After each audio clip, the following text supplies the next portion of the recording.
Most people think hell is just fire and brimstone, but Jesus painted a picture so terrifying that even hardened religious leaders trembled when they heard it. In fact, there is a reason Jesus talked about hell more than heaven in the Gospels. He saw something so catastrophic, so eternally devastating, that he couldn't stop warning people about it. Every single day, approximately 150,000 people die worldwide, and according to Jesus' own statistics, the majority are heading to a place of unimaginable torment. But here's what's truly disturbing.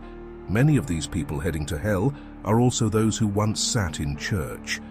They listened to the gospel and even heard about Jesus, but had no personal relationship with him to the standard he wanted. Today, you're going to hear exactly what the Son of God said about hell, and it's going to leave you speechless.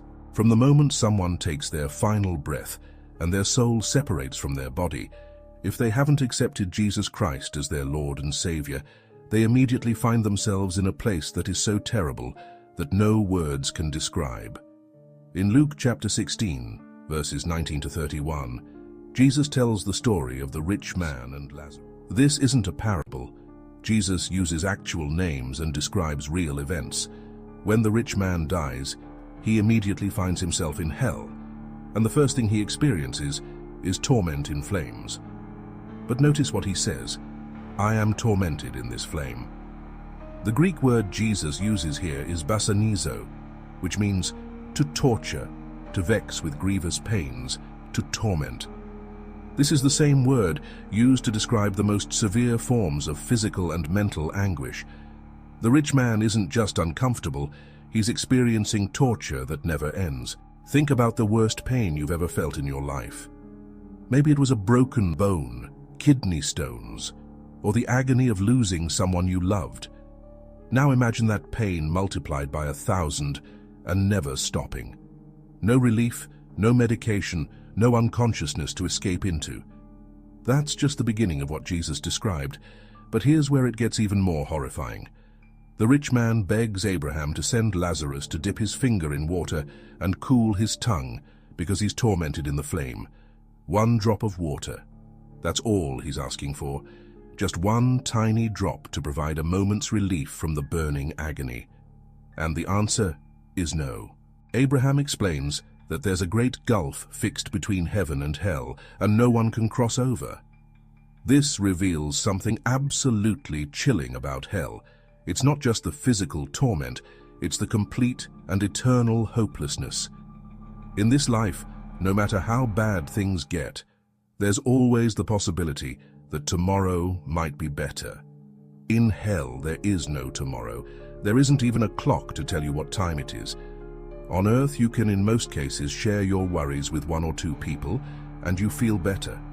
But this isn't the case in hell.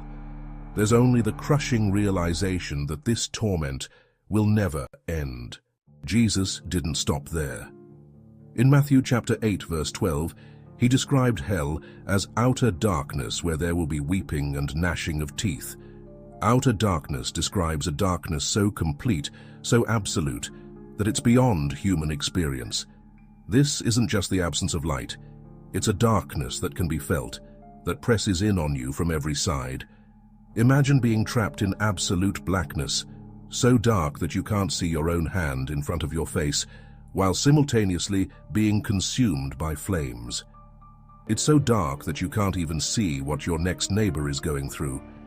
The weeping and gnashing of teeth that Jesus describes isn't just crying, it's the sound of souls in absolute pain. It's the sound of someone who has lost everything and realizes they will never get it back. The gnashing of teeth represents rage, frustration, and the physical response to unbearable pain.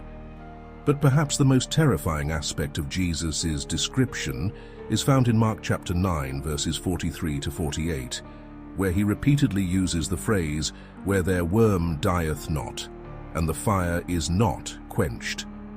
The worm Jesus is referring to isn't just any worm, it's the maggot that feeds on decaying flesh.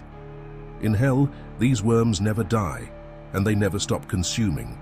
This means that in hell, people experience a constant state of decay and corruption, being eaten alive by worms that never die, while simultaneously being burned by fire that never goes out.